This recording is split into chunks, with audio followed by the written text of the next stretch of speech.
Hello, എല്ലാവരും കാത്തിരുന്ന സച്ചിയുടെയും രേവതിയുടെയും നാളത്തെ കഥയിലേക്ക് എല്ലാവർക്കും സ്വാഗതം. നാളത്തെ കഥ എന്ന് പറഞ്ഞു കഴിഞ്ഞാൽ നാളെ സൺഡേ ആണ്. നാളത്തെ കഥയല്ല കേട്ടോ, ഒരാഴ്ചത്തെ കഥയുടെ ചെറിയൊരു ഭാഗം തെറ്റിച്ചുരുക്കം പോലെയായിട്ട് പറഞ്ഞു തരുന്നതാണേ. അപ്പോൾ ചാനൽ ആദ്യമായിട്ട് കാണുന്നവരാണെങ്കിൽ ഒന്ന് സബ്സ്ക്രൈബ് ചെയ്തിട്ട് സപ്പോർട്ട് ചെയ്യണേ കേട്ടോ. രേവതിയുടെയും സച്ചിയുടെയും ജീവിതത്തിലുണ്ടായ ഈ മാറ്റങ്ങൾ രവീന്ദ്രനെയാണ് ശരിക്കും പറഞ്ഞു കഴിഞ്ഞാൽ സന്തോഷിപ്പിച്ചിട്ടുണ്ടായിരുന്നത്. അദ്ദേഹം രേവതി അകത്തേക്ക് പോയി കഴിഞ്ഞപ്പോൾ രേവതിയോട് പറയുന്നുണ്ടായിരുന്നു, നീ അച്ഛമ്മയെയും അതുപോലെ നിൻ്റെ അമ്മയൊക്കെ വിളിച്ചിട്ട് ഈ ഒരു സന്തോഷ വാർത്ത അറിയിക്കണം, സച്ചിയിൽ ഉണ്ടായിട്ടുള്ള ഈ മാറ്റം. അവർക്കിതൊക്കെ കേട്ട് കഴിഞ്ഞാൽ ഭയങ്കര സന്തോഷമാവും. അദ്ദേഹം രേവതിയോട് പറയാണ്. രേവതിക്കാണെങ്കിൽ ആ ഒരു നിമിഷം ഓർക്കും തോറും വീണ്ടും വീണ്ടും സന്തോഷവും നാണവും അതുപോലെ തന്നെ സച്ചിയോടുള്ള ആ ഒരു അമിതമായ പ്രണയം വന്നുകൊണ്ടേയിരിക്കുകയാണ്. പിന്നെ കാണിക്കുന്നത് ശ്രുതിയുടെ അമ്മയാണ്. അവർ എവിടെയോ മാർക്കറ്റിലോ മറ്റോ പോയിട്ട് വരുന്ന വഴിക്ക് തല കറങ്ങിയിട്ട് വീഴാൻ വേണ്ടി പോകുന്ന പോലെ, അതായത് അങ്ങനെ കുഴഞ്ഞു വീഴുകയാണ്. ആ നേരത്ത് അവിടെ തൊട്ടടുത്തുണ്ടായിരുന്ന ആൾക്കാരൊക്കെ അടുത്ത് വന്നിട്ട് ചേച്ചി ചേച്ചി എന്ത് പറ്റി എന്നൊക്കെ ചോദിച്ചിട്ട് അവരെ പിടിച്ചെഴുന്നേൽപ്പിക്കുകയും വെള്ളം കുടിക്കാനൊക്കെ എടുത്ത് കൊടുക്കുകയൊക്കെ ചെയ്യാണ്. മാത്രമല്ല അവർ പറയുന്നുണ്ട്, ഇങ്ങനെയാണെങ്കിൽ എന്തായാലും ഹോസ്പിറ്റലിൽ കാണിക്കണം, ഇത് പിന്നെ കാണിക്കാതിരുന്ന് കഴിഞ്ഞാൽ വലിയ രോഗമായിട്ട് മാറും. കാരണം അയൽവക്കത്തുള്ള ആൾക്കാരും അറിയുന്ന ആൾക്കാരൊക്കെ തന്നെയാണ് അവിടെ ഉണ്ടായിരുന്നത്. അപ്പോൾ അവർ സ്നേഹത്തോടെ പറയുന്നുണ്ട് അത് വേണ്ട, കാരണം വലിയ ബുദ്ധിമുട്ടൊന്നും ഇല്ല എന്നൊക്കെ പറഞ്ഞ് അവരതിനെ ഒഴിവാക്കാൻ ശ്രമിക്കുകയാണ്. അതിനിടയിൽ അവർ കുശലാന്വേഷണം പോലെ ചോദിക്കുന്നുണ്ട്, ചേച്ചി തന്നെ ഉള്ളോ, മോള് വരാറില്ലേ എന്നൊക്കെ ചോദിക്കുകയാണ്. അല്ല, മോള് വരാറില്ലേ, കൊച്ചിനെ നോക്കി ചേച്ചി കഷ്ടപ്പെടുവാണല്ലോ എന്നൊക്കെ അവരിങ്ങനെ സങ്കടത്തോടെ പരിതാപകരമായിട്ട് പറയുന്നത് കേട്ടപ്പോൾ തന്നെ അവർ പറയുന്നുണ്ട്, മോള് വരാറൊക്കെ ഉണ്ട്, അവൾക്കിപ്പോൾ ജോലിയുടെ തിരക്കൊക്കെ കൊണ്ടാണ് വരാൻ പറ്റാത്തത്.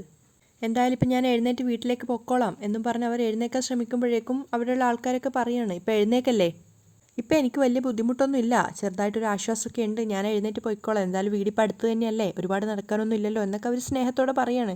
അവരാണെങ്കിലും ഇങ്ങോട്ടേക്ക് സ്നേഹം കൊണ്ടാണ് പറയുന്നത്, കാരണം നടക്കുന്നതിനിടയിൽ വീണ്ടും കുഴഞ്ഞു വീണാലോ എന്നൊക്കെ പേടിച്ചിട്ട്. പിന്നെ അവരങ്ങനെ പറഞ്ഞ സമയത്ത് പിന്നെ ആൾക്കാർ കൂടുതലായിട്ട് ബുദ്ധിമുട്ടിക്കുന്നില്ല. അവർ എഴുന്നേറ്റ് എല്ലാവരും അവരുടെ പാട്ടിന് പോവുകയാണ്. ആ സമയത്ത് ശ്രുതിയുടെ അമ്മ നടന്ന് പയ്യെ വീട്ടിലേക്ക് പോകുന്നുണ്ടായിരുന്നു. അങ്ങനെ വീട്ടിലെത്തിയ സമയത്ത് ശ്രുതിയുടെ അമ്മയ്ക്ക് ശ്രുതിയെക്കുറിച്ച് സംസാരിക്കുകയും പിന്നെ ഒരുപാട് ദിവസമായിട്ട് കാണാത്തതിൻ്റെ ആ ഒരു വിഷമമൊക്കെ ഉള്ളത് കൊണ്ട് തന്നെ അവർക്ക് തോന്നുകയാണ് ശ്രുതിയുടെ സംസാരം, ശബ്ദം ഒന്ന് കേൾക്കണം എന്നൊക്കെ ഒരു ആഗ്രഹം തോന്നുകയാണ്. ആ സമയത്ത് ശ്രുതിയെ അവർ വിളിക്കുന്നുണ്ടായിരുന്നു. പക്ഷേ ശ്രുതിയാണെങ്കിൽ വീട്ടിലാണ് ഫോൺ ഉണ്ടായിരുന്നത്. അവൾ ഫോൺ ചാർജിനിട്ടിരിക്കുകയാണ്. ആ സമയത്താണ് ഫോൺ റിങ് ചെയ്യുന്നത്. പക്ഷേ ശ്രുതിയുടെ ഫോൺ റിങ് ചെയ്യുന്നത് ചന്ദ്രയാണ്. അപ്പോൾ ചന്ദ്ര നോക്കുന്ന സമയത്ത് ഒരു നമ്പറിൽ നിന്നാണ് കോൾ വരുന്നത്. അപ്പോൾ ചന്ദ്ര വിചാരിക്കുന്നുണ്ട് എടുക്കണോ വേണ്ടയോ എന്നൊക്കെ ഇങ്ങനെ അവർ ചിന്തിക്കുകയാണ്. പിന്നെ സ്വയം വിചാരിക്കുന്നുണ്ട്, ഒരു കസ്റ്റമർ ആണെങ്കിൽ വെറുതെ എന്തിനാ ശ്രുതിക്ക് കിട്ടുന്നൊരു വർക്ക് കളയുന്നത്, എടുത്ത് സംസാരിച്ച് നോക്കാം, എന്നിട്ട് ശ്രുതിയോട് പറയാം എന്നൊക്കെ വിചാരിച്ചിട്ടാണ് അവർ കോൾ എടുക്കുന്നത്. പക്ഷേ ചന്ദ്രയാണ് ഫോൺ എടുക്കുന്നത് എന്നുള്ളത് ശ്രുതിയുടെ അമ്മയ്ക്ക് അറിയില്ലായിരുന്നു. അവർ ഫോൺ എടുത്തപ്പോൾ തന്നെ ചോദിക്കുന്നത്, കല്യാണി മോളെ എങ്ങനെയുണ്ടിപ്പോൾ, ഫോൺ എടുക്കാൻ പറ്റുമോ, നിനക്ക് സംസാരിക്കാൻ പറ്റുമോ, ആരും ഇല്ലാത്തടത്താണോ നീ ഉള്ളത് എന്നൊക്കെയാണ് അവർ എടുത്തപ്പോൾ തന്നെ ചോദിക്കുന്നത്. പക്ഷേ ഇങ്ങനെ തിരക്കിയ ചന്ദ്രയാണ് ഫോൺ എടുത്തിട്ടുള്ളത്. അപ്പോൾ ചന്ദ്ര ആദ്യം ഒന്ന് സൈലൻ്റ് ആയിട്ട് കേട്ട് നിൽക്കുകയാണ്, ഇതാരെയും വിളിച്ചിരിക്കുന്നത് എന്നൊരു അതിശയത്തോടെയാണ് അവർ. കാരണം കല്യാണി എന്ന് വിളിച്ചിട്ടാണല്ലോ സംസാരം തുടങ്ങുന്നത് പോലും, കല്യാണി എന്ന് പറഞ്ഞ ഒരാളല്ലല്ലോ ഇത്. അപ്പം ചന്ദ്ര ഒന്നും മിണ്ടാതെ നിൽക്കുന്നത് കേട്ടപ്പോൾ ശ്രുതിയുടെ അമ്മ വീണ്ടും ചോദിക്കുകയാണ്, കല്യാണി.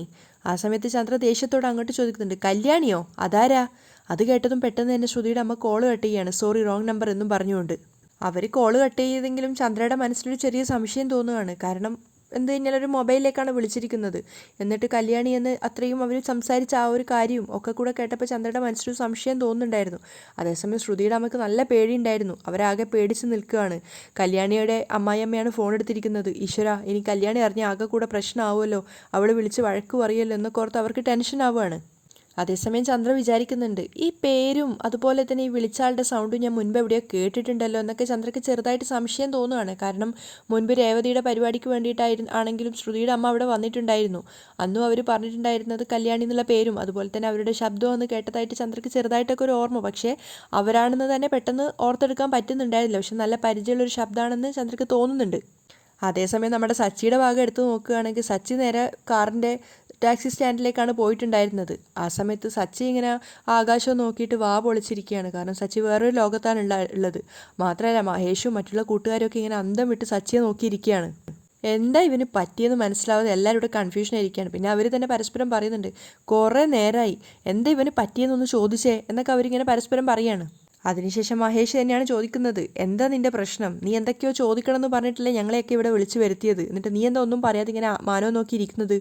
അപ്പം സച്ചി ചെറുതായിട്ടൊരു നാണത്തോടെയൊക്കെ പറയാണ്, എടാ അതെ ഒരു സംശയം, എടാ ചോദിക്ക്, കുറേ നേരമായാലും നീ സംശയം എന്തോ പറയാനുണ്ടെന്നൊക്കെ പറയുന്നത്, നീ ചോദിക്ക് ധൈര്യമായിട്ട്. എടാ അത് സച്ചി ഇങ്ങനെ പറയാൻ ബുദ്ധിമുട്ടിയിട്ട് നിൽക്കുകയാണ്. ആ സമയത്ത് അവർ വീണ്ടും വീണ്ടും പറയുന്നുണ്ട്, നീ പറഞ്ഞോ പറഞ്ഞോ, പക്ഷെ സച്ചിക്ക് പറയാനൊരു സ്റ്റാർട്ടിങ് ട്രബിളിൽ നിൽക്കുകയാണ്. ആ സമയത്ത് മഹേഷ് ഉൾപ്പെടെ എല്ലാവരും പറയുന്നുണ്ട്, എങ്കിൽ പിന്നെ നീ ഇവിടെ ഇരുന്ന് ആലോചിക്ക്, ഞങ്ങൾ പോകാന്ന് പറഞ്ഞിട്ട് അവർ പോകാൻ നോക്കുകയാണ്. അപ്പം സച്ചി നാണത്തോടെ പറയാണ്, എടാ അത് എങ്ങനെയാടാ ചോദിക്കുന്നത്? അപ്പം അവർ തിരിച്ചു ചോദിക്കുന്നുണ്ട്, എടാ കടം ചോദിക്കാനാണോ? ഓ പിന്നെ ഞാൻ എന്തെങ്കിലും നിങ്ങളോട് കടം ചോദിച്ചിട്ടുണ്ടോ? പിന്നെ നിങ്ങളെനിക്ക് തന്നിട്ടുണ്ടോ ഇതുവരെ? അതല്ലടാ, വേറൊരു വിഷയമാണ്.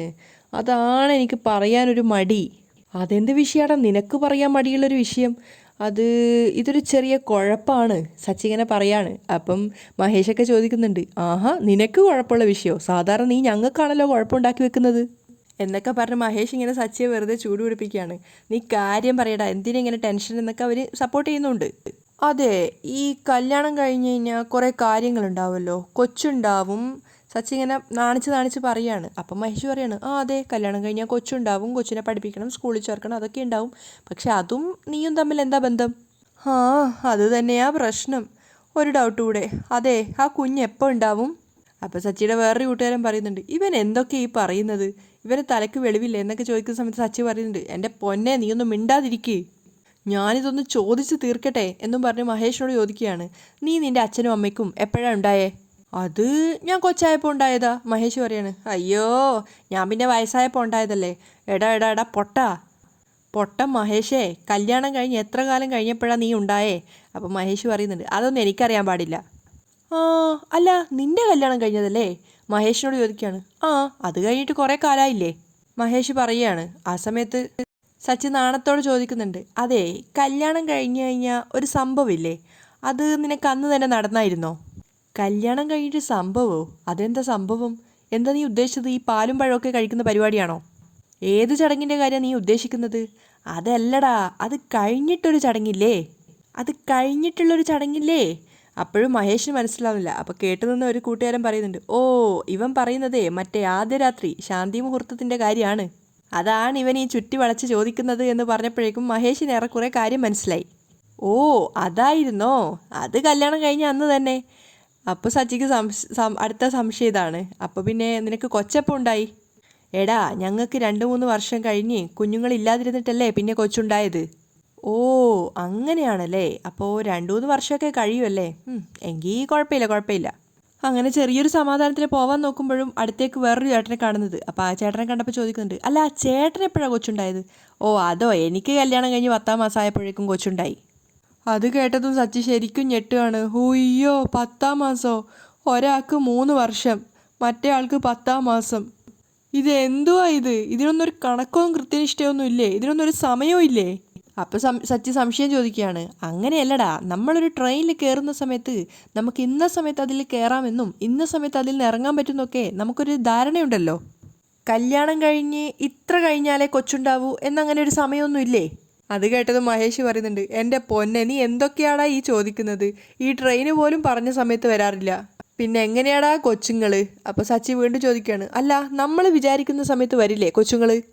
അത് കഴിഞ്ഞപ്പോൾ മഹേഷ് പറയുന്നുണ്ട്, നീ എന്തൊക്കെയാ ഈ വളച്ചുവിട്ട് ചോദിച്ചുകൊണ്ടിരിക്കുന്നത്? സത്യത്തിൽ നിനക്ക് എന്താ ചോദിക്കാനുള്ളത്? കല്യാണം കഴിയുന്നു, കൊച്ചുങ്ങളുണ്ടാവുന്നു, കൊച്ചുങ്ങൾ ഏത് ദിവസം ഉണ്ടാവുന്നു, ഏത് മാസം ഉണ്ടാവുന്നു, സത്യത്തിൽ നിനക്ക് എന്താ ചോദിക്കാനുള്ളത്? അത് മാത്രം ഡയറക്റ്റായിട്ട് ചോദിക്കേ.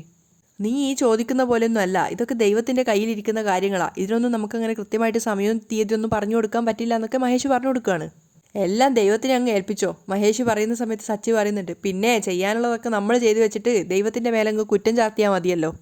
അതെ, അപ്പോൾ ചുരുങ്ങിയത് എന്തായാലും ഒരു 10 മാസമെങ്കിലും ആവുമല്ലേ? സച്ചി ചോദിക്കുകയാണ്. അങ്ങനെയൊന്നും പറയാൻ പറ്റില്ല, ചിലർക്ക് 9 മാസത്തിലൊക്കെ ആവാറുണ്ട്, ചിലർക്ക് 7-ാം മാസത്തിൽ പോലും കൊച്ചുങ്ങൾ ഉണ്ടാവാറുണ്ട് എന്ന് മഹേഷ് പറഞ്ഞത് കേട്ടപ്പോൾ സച്ചിക്ക് വീണ്ടും കൺഫ്യൂഷനായി. എൻ്റെ ദൈവമേ, 10 മാസം പോലും മിനിമം ഗ്യാരണ്ടി ഇല്ലേ? എനിക്ക് വയ്യ. എടാ ഇനി അടുത്തത് നീ 1 മാസം കൊണ്ടൊന്നും ഉണ്ടാവുന്നൊന്നും പറഞ്ഞു കളയല്ലേടാ. ഏയ് അങ്ങനെയൊന്നും നടക്കാറില്ല. അതല്ല, നിനക്കെന്താ ഇപ്പം ഇങ്ങനെ ഒരു സംശയം? മഹേഷ് ചോദിക്കുന്നുണ്ട്. ഇത് ഞാൻ രാവിലെ അച്ഛനോട് മുതലേ ചോദിക്കുന്ന കാര്യമാണ്, ഇതിനെനിക്ക് എപ്പോഴും ഉത്തരം കിട്ടില്ല. പെട്ടെന്നാണ് സച്ചിക്ക് ഓർമ്മ വന്നത്, അയ്യോ അച്ഛൻ്റെ കൂടെ പോകാനുണ്ടായിരുന്നല്ലോ എന്ന്. അപ്പോൾ പറയുന്നുണ്ട്, അയ്യോ അച്ഛൻ്റെ കൂടെ പോകാനുണ്ടല്ലോ എന്ന് പറഞ്ഞിട്ട് സച്ചി വേഗം തന്നെ വണ്ടി എടുത്തുകൊണ്ട് അവിടുന്ന് പോവാണ്. സച്ചി അവിടുന്ന് പോയതിന് ശേഷം അവരൊക്കെ പരസ്പരം മുഖത്തോട് മുഖം നോക്കി നിൽക്കുകയാണ്, ഇവനിത് എന്താ പറ്റിയെന്ന് അറിയാതെ. അതേസമയം വീട്ടിൽ ശ്രുതി കുറച്ച് തുണികളൊക്കെ എടുത്തിട്ട് വരികയാണ്. അപ്പം മുഷിഞ്ഞ തുണികളായിരുന്നു. അപ്പം അങ്ങോട്ടേക്ക് വന്ന ചന്ദ്ര ചോദിക്കുന്നുണ്ട്, ഇതെന്താ മോളേന്ന് ചോദിക്കുന്ന സമയത്ത് ഇത് കുറച്ച് അലക്കാനുള്ള തുണികളാ ആൻറ്റി എന്നൊക്കെ പറയുന്നുണ്ട്. ആ സമയത്ത് പറയാണ്, അത് രേവതി അലക്കിക്കോളും. വേണ്ട ആൻറ്റി, അത് ഞാൻ അലക്കിക്കോളാം ശ്രുതി പറയുകയാണ്. നിനക്ക് ബ്യൂട്ടി പാർലറിലൊക്കെ പോവേണ്ടതല്ലേ, അതവിടെ ഇട്ടേക്ക്, അവൾ കഴുകിക്കോളും, അവൾക്കിവിടെ എന്താ പണി എന്നൊക്കെ ചോദിക്കുന്ന സമയത്ത് ശ്രുതി പറയുന്നുണ്ട്, അല്ല ആൻറ്റി അവൾക്ക് വേറെ പണികളൊക്കെ ഇവിടെ ഉള്ളതല്ലേ. ഓ, അവൾക്കിവിടെ എന്താ ജോലി, അടുക്കളയിലുള്ള കുറച്ച് പരിപാടി ഉണ്ടാവും, അത് കഴിഞ്ഞാൽ ബാക്കിയുള്ള സമയം പൂകെട്ടലും, അതല്ലാതെ അവൾക്ക് എന്താ ഇവിടെ ജോലിയുള്ളത്, ബാക്കിയുള്ള സമയമൊക്കെ അവൾ കിടന്ന് ഉറങ്ങുമല്ലേ. എന്തായാലും അവളെ അങ്ങനെ വിട്ടാൽ പറ്റില്ല, അതുകൊണ്ട് നീ മോളിത് അവിടെ കൊണ്ടിട്ടിട്ട് വാ, എന്നിട്ട് ഈ ആപ്പിൾ കഴിച്ചിട്ട് മോള് പാർലറിലേക്ക് പോയിക്കോ. അപ്പോഴേക്കും ആൻറ്റിയുടെ സംസാരം കേട്ടിട്ട് ശ്രുതി ആ അലക്കാൻ കൊണ്ടുവന്ന തുണിയൊക്കെ അവിടെ ഇടുകയാണ്. അപ്പോഴേക്കും രേവതിയും അവൾക്ക് അലക്കാനുള്ള ഡ്രസ്സൊക്കെ എടുത്ത് വരുമ്പോഴേക്കും ചന്ദ്ര അവളെ വഴക്ക് പറയുന്നുണ്ട്, നീ ഇത് എവിടെ പോയി കിടക്കുമായിരുന്നു, ഇത്രയും പണികളൊക്കെ ഇവിടെ വെച്ചിട്ട് നീ കിടന്ന് ഉറങ്ങുമായിരുന്നോ എന്നൊക്കെ ചോദിച്ച് രേവതിയോട് സാധാരണ പോലെ തന്നെ ചൂടാവുകയാണ്. പെട്ടെന്ന് ഇതൊക്കെ അലക്കിയിട്ടിട്ട് ഉച്ചക്കത്തെ ചോറിനുള്ള പരിപാടി നോക്ക് എന്നൊക്കെ പറഞ്ഞ് ചന്ദ്ര ഭീഷണിപ്പെടുത്തുന്ന സ്വരത്തിൽ സംസാരിക്കുകയാണ്. അപ്പോഴേക്കും ശ്രുതി പോകാനുള്ള ഡ്രസ്സൊക്കെ ചേഞ്ച് ചെയ്തിട്ട് അങ്ങോട്ടേക്ക് വരുന്നുണ്ടായിരുന്നു. അപ്പം ചന്ദ്ര വേഗം തന്നെ ആപ്പിളൊക്കെ ചെത്തിയിട്ട് ശ്രുതിക്ക് കൊടുക്കുകയാണ്. മോൾ എപ്പോഴും ജോലി ചെയ്യുന്നതല്ലേ, ഇന്ന് ആപ്പിളിരുന്ന് കഴിക്കുക എന്നൊക്കെ പറഞ്ഞിട്ട്. അത് മാത്രമല്ല, ഇതൊക്കെ കണ്ടുകൊണ്ട് രേവതി അവിടെ നിന്നിട്ട് വാഷിംഗ് മെഷീനിൽ തുണിയൊക്കെ അലക്കാൻ ഇടുന്നുണ്ടായിരുന്നു. രേവതി നോക്കുന്ന സമയത്ത് ഒരുപാട് തുണികൾ അവിടെ വേറെ അലക്കാനുണ്ട്. അവള് ആപ്പിൾ കഴിച്ചുകൊണ്ടിരിക്കുകയാണല്ലോ. രേവതി ഇങ്ങനെ അങ്ങോട്ടും ഇങ്ങോട്ടൊക്കെ നോക്കുന്നത് കണ്ടപ്പോൾ ചന്ദ്രമതി ചിന്തിക്കുന്നുണ്ട്, ഇവൾ എന്താ ഈ കാണിക്കുന്നതെന്ന്. രേവതി നോക്കുന്ന സമയത്ത് ഒരു ഇന്നർ വെയർ സുധിയുടേതാണ് അതിൻ്റെ അകത്ത് കിടക്കുന്നത്. അവളപ്പോൾ ഇതൊരു കോല് കൊണ്ട് എടുത്തിട്ട് പുറത്തേക്ക് കുത്തി ഇടുകയാണ്. അത് പുറത്തുള്ളൊരു ബക്കറ്റിലേക്ക് ഇടുന്ന സമയത്ത് ചന്ദ്ര ചോദിക്കുന്നുണ്ട്, അതെന്താണ് നീ കാണിക്കുന്നത്. അതെ, അത് സച്ചേട്ടൻ്റെ അല്ല എന്ന് രേവതി പറയാണ്. അപ്പം ചന്ദ്ര പരിഹസിക്കുന്നുണ്ട്, അത് കണ്ടാൽ അറിയാൻ പാടില്ലേ, അവൻ 100 രൂപക്ക് 4 എണ്ണം കിട്ടുന്നതല്ലാതെ വാങ്ങിക്കോ, ഇത് ഇത്രയും വില കൂടിയത് സുധിയുടേതാണെന്ന് കണ്ടാൽ അറിയാൻ പാടില്ലേ. അത് കേട്ടത് രേവതിക്ക് നല്ല ദേഷ്യം വരികയാണ്. അവൾ പറയുന്നുണ്ട്, എത്ര വില കുറഞ്ഞതാണെങ്കിലും കൂടിയതാണെങ്കിലും സ്വന്തം കാശിനല്ലേ വാങ്ങിക്കുന്നത്. രേവതിയുടെ ആ സംസാരം കേട്ട സമയത്ത് ശ്രുതി തന്നെ അന്തം വിട്ട് നോക്കി നിൽക്കുകയാണ്.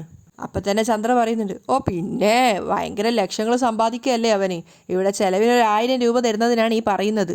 അതുകൊണ്ടേ സുധിയുടെ തുണി കൂടി നീ തന്നെ കഴുകണം എന്ന് പറയുന്ന സമയത്ത് രേവതി പറയുന്നുണ്ട്, എൻ്റെ സച്ചേട്ടൻ്റെ തുണികൾ മാത്രമേ ഞാൻ കഴുകുള്ളൂ. അപ്പോൾ അത് കേട്ടപ്പോൾ തന്നെ ചന്ദ്രക്ക് ദേഷ്യം വരികയാണ്. അയ്യോ, നിന്റെ ഭർത്താവോ എന്നും പറഞ്ഞുകൊണ്ട് രേവതിക്ക് നേരെ വന്നിട്ട് പറയുന്നുണ്ട്, നിന്റെ സംസാരം കേട്ടാൽ തോന്നുമല്ലോ അവൻ ജനിച്ചപ്പോൾ തൊട്ട് നീ അവനെ എടുത്തോണ്ട് നടന്നതാണെന്ന്. കുറച്ച് കാലമല്ലേ ആയിട്ടുള്ളൂ നീ അവൻ്റെ ഭാര്യയായിട്ട്, അതുകൊണ്ട് നീ അധികം നെകളിക്കണ്ട എന്നൊക്കെ പറയുന്ന സമയത്ത് ശ്രുതി മനസ്സിൽ വിചാരിക്കുന്നുണ്ട്, എൻ്റെ ഈശ്വര, ഈ ചന്ദ്രമതിയുടെ മുന്നിൽ വെച്ചിട്ട് ശ്രുതിയെ എൻ്റെ ഭർത്താവ് എന്ന് പറയാതിരിക്കുന്നതാണ് നല്ലത്. ആൻറ്റിയുടെ മോൻ എന്ന് പറയുന്നതാണല്ലോ പൊതുവേ ഇഷ്ടം. ആ സമയത്ത് രേവതിയെ ഇങ്ങനെ വഴക്ക് പറഞ്ഞുകൊണ്ടേ ഇരിക്കുകയാണ് ചന്ദ്ര. നീ എന്താ നിൻ്റെ സച്ചിയുടെ തുണി മാത്രമേ കഴുകുള്ളൂ, ഇതെന്താ സുധിയുടെ തുണി, എന്താ ഈ വീട്ടിലുള്ള തുണിയല്ലേ, അന്യരുടെ തുണി പോലെ മാറ്റി വെക്കുന്നു എന്നൊക്കെ പറഞ്ഞിങ്ങനെ തട്ടിക്കയറുകയാണ്. നീ കമ്പിക്കോല് വെച്ച് എടുത്തു മാറ്റാനേ അവനിവിടെ വലിയ അസുഖമൊന്നുമില്ല എന്നൊക്കെ പറഞ്ഞ് ചന്ദ്ര ഇങ്ങനെ ദേഷ്യപ്പെടുന്ന സമയത്ത് രേവതി പറയുന്നുണ്ട്, അതെ, അയാളുടെ തുണി കഴുകാനേ അയാളുടെ ഭാര്യ ഇവിടെ ഉണ്ടല്ലോ, എനിക്ക് കഴുകാൻ പറ്റത്തില്ല. അത് കേട്ടതും ചന്ദ്ര പൊട്ടിത്തെറിക്കുകയാണ്. എന്ത്, നീ ശ്രുതിയോട് ജോലി ചെയ്യാൻ പറയുന്നോ? അതും പറഞ്ഞ് രേവതി ദേഷ്യത്തോടെ ശ്രുതിയെ നോക്കുകയാണ്. അപ്പോൾ ശ്രുതി പറയുന്നുണ്ട്, ആൻറ്റി ശ്രുതിയുടെ എൻ്റെ ഡ്രസ്സൊക്കെ ഞാൻ കഴുകിക്കോളാം, ആൻറ്റിയുടെ മകൻ്റെ തുണിയൊക്കെ ഞാൻ കഴുകിക്കോളാം എന്ന് പറഞ്ഞ്. അത് രേവതിക്കിട്ടൊരു കുത്തു കൊടുക്കാൻ വേണ്ടിയിട്ടാണ്. കാരണം എൻ്റെ ഭർത്താവ് എന്ന് പറയാൻ പറ്റില്ലല്ലോ ചന്ദ്രയുടെ മുന്നിൽ വെച്ചിട്ട്, അതുകൊണ്ട് ആൻറ്റിയുടെ മോൻ എന്നെടുത്ത് പറയുകയാണ്. അത് കേട്ടതും ചന്ദ്രയുടെ മനസ്സ് നിറയാണ്. അയ്യോ, എൻ്റെ മോൾക്ക് മനസ്സിലായല്ലോ അല്ലേ, അമ്മയ്ക്കാണ് ആദ്യത്തെ പ്രാധാന്യം എന്ന് മനസ്സിലായതുകൊണ്ടല്ലേ മോൾ ആൻറ്റിയുടെ മോനെന്ന് പറഞ്ഞത്. ഇവൾ പറയുന്ന കേട്ടില്ലേ അവളുടെ ഭർത്താവെന്ന്, പക്ഷേ എൻ്റെ മോളെന്താ പറഞ്ഞത് ആൻറ്റിയുടെ മോനെന്ന്. ഇവൾക്കൊക്കെ അതെങ്ങനെ മനസ്സിലാവാനാ മോളെ, വിദ്യാഭ്യാസവും വിവരവും വേണ്ടേ. അപ്പം ശ്രുതി പറയുന്നുണ്ട്, ഞാൻ കഴുകിക്കോളാം, അറിയാതെ വീണ് പോയതാന്ന് തോന്നുന്നു അതിലുള്ള ആ ഡ്രസ്സ് എന്നൊക്കെ പറഞ്ഞിട്ട് ശ്രുതി എടുക്കാൻ പോകുമ്പോഴേക്കും ചന്ദ്ര തടയാണ്. വേണ്ട വേണ്ട വേണ്ട, നീ ഒരു ദിവസം മുഴുവൻ നിന്ന് ജോലി ചെയ്യുന്നവളാണ്, നീ ഒരു ദിവസം മുഴുവൻ ജോലി ചെയ്ത് സമ്പാദിക്കുന്നവളാണ്. പക്ഷെ ഇവളങ്ങനെയല്ല, ഇവൾ വെറുതെ വീട്ടിനകത്ത് ഇരുന്ന് ഭക്ഷണം കഴിച്ച് കൂട്ടുന്നവളാണ്. ഇതൊക്കെ കേൾക്കുന്ന സമയത്ത് രേവതി ഇങ്ങനെ ദേഷ്യത്തോടെ അമ്മയെ നോക്കി നിൽക്കുകയാണ്. കാരണം എല്ലാ ജോലിയും ചെയ്യണം, അതിന് പുറമെ ഇവരുടെ വായിരിക്കുന്ന കേക്കും കൂടെ വേണമല്ലോ എന്നുള്ളൊരു അവസ്ഥയിലാണ് അവൾ നിൽക്കുന്നത്. പക്ഷേ ഇപ്പം രേവതി കുറച്ചുകൂടി ബോൾഡായി വരുന്നുണ്ട്. അപ്പോൾ അടുത്ത സീസണിൽ ഇതിലൊക്കെ വരികയാണെങ്കിൽ നോക്കുകയാണെങ്കിൽ കുറച്ചുകൂടി ബെറ്റർ ആയിട്ടാണ് കഥ പോകുന്നത്. അടുത്ത വിശേഷത്തിൽ നോക്കുകയാണെങ്കിൽ തന്നെ ചന്ദ്രയ്ക്ക് ശരിക്കും പറഞ്ഞാൽ രേവതിയുടെയും അതുപോലെ സച്ചിയുടെയും ഈ പ്രണയം സഹിക്കാനാവാത്തത് കൊണ്ട് തന്നെ രേവതിയുടെ അമ്മയെ വിളിച്ചിട്ട് അവരങ്ങോട്ടേക്ക് രേവതിയെ കൂട്ടാൻ വന്നിട്ടുണ്ടായിരുന്നല്ലോ, അതുകൊണ്ട് മോളെ വന്നിട്ട് നാളെ തന്നെ കൂട്ടിക്കൊണ്ട് പോയിക്കോ എന്ന് പറയുകയാണ്. ആടി മാസത്തിൽ കൂട്ടിക്കൊണ്ട് പോകുന്നൊരു ചടങ്ങുണ്ടെന്ന് മുന്നേ പറഞ്ഞിട്ടുണ്ടായിരുന്നല്ലോ. അങ്ങനെ രേവതിയെ കൂട്ടാൻ വേണ്ടിയിട്ട് അവളുടെ അമ്മ വന്നിട്ടുണ്ടായിരുന്നു. ആ സമയത്ത് രേവതി നിറഞ്ഞ കണ്ണുകളോടെ സച്ചിയോട് യാത്ര ചോദിച്ചിട്ട് പോവുകയൊക്കെ ചെയ്യാണ്. ഞാൻ പോയി കഴിഞ്ഞ് എന്നെ മിസ് ചെയ്യുമെന്നൊക്കെ ചോദിക്കുന്നുണ്ടായിരുന്നു. കാരണം രേവതിക്ക് അത്രത്തോളം സച്ചിയെ പിരിഞ്ഞിരിക്കാൻ പറ്റുന്നുണ്ടായിരുന്നില്ല. പക്ഷേ രേവതിയേക്കാളും കഷ്ടമാണ് സച്ചിയുടെ അവസ്ഥ എന്നുള്ളത് അടുത്ത വീക്കിലുള്ള പ്രമോദിൽ നമുക്ക് മനസ്സിലാക്കാൻ പറ്റുന്നത്. കാരണം സച്ചിയുടെ കണ്ണ് രേവതിയേക്കാളും നിറഞ്ഞിട്ടുണ്ടായിരുന്നു.